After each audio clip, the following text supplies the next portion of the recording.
မက်ဆီတယောက်ကမ္ဘာဖလားမှာအောင်ပွဲတွေဇဒိုင်နဲ့နိုင်နေတာကအာဂျင်တီးနားမှာ US နဲ့ EU တို့ရဲ့ဂုဏ်သွေးရေးသဘောတူညီချက်တွေအများကြီးရှိထားလို့များလားမေးခွန်းထုတ်စရာပါ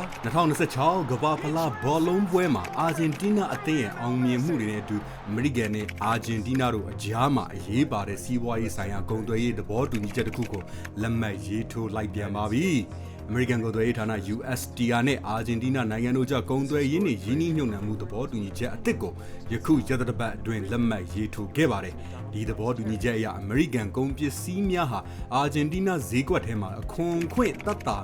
ခွင့်နေအများကြီးရပြီးတော့တရားဝင်ရောက်နိုင်တော့မှလည်းဖြစ်ပါတယ်။ဈေးဝါစက်ပစ္စည်းနဲ့နည်းပညာပစ္စည်းတွေအပြင်စိုက်ပျိုးရေးထွက်ကုန်များအတွက်လည်းဈေးကွက်ကိုအဓိကထားဖွင့်လှစ်ပေးသွားမှာလည်းဖြစ်ပါတယ်။အာဂျင်တီးနားနိုင်ငံဟာအမေရိကန်ရဲ့ဘေးကင်းလုံခြုံရေးဆိုင်ရာစံချိန်စံနှုန်းများကိုလက်ခံလိုက်ပြီးတော့ digital ကုန်သွယ်ရေးတွေကိုလည်းအတားအဆီးတွေအများကြီးဖယ်ရှားသွားပေးမယ်လို့ကတိကိုပြုထားပါတယ်။အရေးပါတဲ့သတ္တုသယံဇာတတွေဖြစ်တဲ့လီသီယမ်နဲ့ဂျင်းနီစီမံကိန်းတွေမှာလည်းပဲအမေရိကန်ယင်းနှိမ့်မှုများကိုဦးစားပေးလှုပ်ဆောင်သွားမယ်လို့ကတိပေးထားပြန်ပါတယ်။ဒီပူးပေါင်းဆောင်ရွက်မှုတွေကအမေရိကန်နိုင်ငံကို EV ဈေးကွက်အတွက်ဘက်ထရီတွေထုတ်လုပ်ဖို့အများကြီးထောက်ကူပြုနိုင်မှာလည်းဖြစ်ပါတယ်။ဈေးကွက်ကိုထိန်းချုပ်ရန်ကြိုးပမ်းနေတဲ့နိုင်ငံများရဲ့မျှတသောကုန်သွယ်ရေးဝါဒကိုတန်ပြန်ရန်ရည်ရွယ်ခြင်းဖြစ်တယ်လို့လည်းသတ်မှတ်လို့ရပါတယ်။အမေရိကန်ဒေါ်လာ20ဘီလီယံတန်ဖိုးရှိတဲ့ငွေကြေးဖလှယ်မှုအစီအစဉ်ကလည်းအာဂျင်တီးနားနိုင်ငံရဲ့စီးပွားရေးတည်ငြိမ်မှုတွေအထောက်အကူတွေအများကြီးဖြစ်စေပါတယ်။တစ်ဖက်မှာလည်း2026ကမ္ဘာဖလားပြိုင်ပွဲမှာ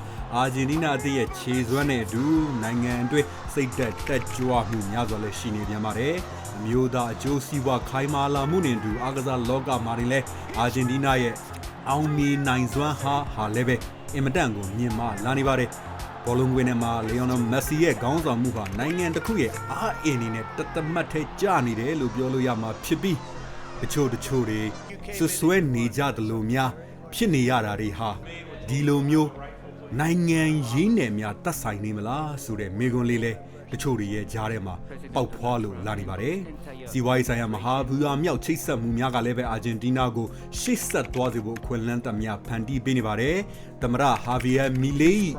ပြုပြင်ပြောင်းလဲမှုတွေနဲ့အတူအမေရိကန်ရဲ့မဟာမိတ်ဖြစ်လာခြင်းကလည်းအာဂျင်တီးနားတွေရေရှည်တည်ငြိမ်မှုများစွာကိုတည်ဆောင်လာနိုင်မယ်လို့ကျွမ်းကျင်သူတွေကသုံးသပ်ကြပါတယ်။အမေရိကန်သမ္မတဒေါ်နယ်ထရမ့်ကလည်းဤပူးပေါင်းဆောင်ရွက်မှုအားနိုင်ငံနှစ်ခုလုံး၏လုံခြုံရေးအတွက်အဓိကခြေလှမ်းဖြစ်ပါတယ်လို့လည်းချီးမွမ်းထားပြန်ပါသေးတယ်။ယခုချိန်တွင်အာဂျင်တီးနားဟာကမ္ဘာဖလားမှာဆက်လက်ရှင်သန်နေတယ်လို့ပဲစီးပွားရေးအရလည်းအနောက်နိုင်ငံအုပ်စုတွေရဲ့ထောက်ပံ့မှုကိုကြီးမားမားရရှိနေပြန်ပါတယ်။လီယိုနယ်မက်ဆီရဲ့အတွေ့အကြုံနဲ့နိုင်ငံရေးရဲ့စီးပွားရေးအခြေအနေတွေဟာလည်းပဲအာဂျင်တီးနားကိုအကြီးမားတဲ့အခွင့်အရေးကြီးတွေ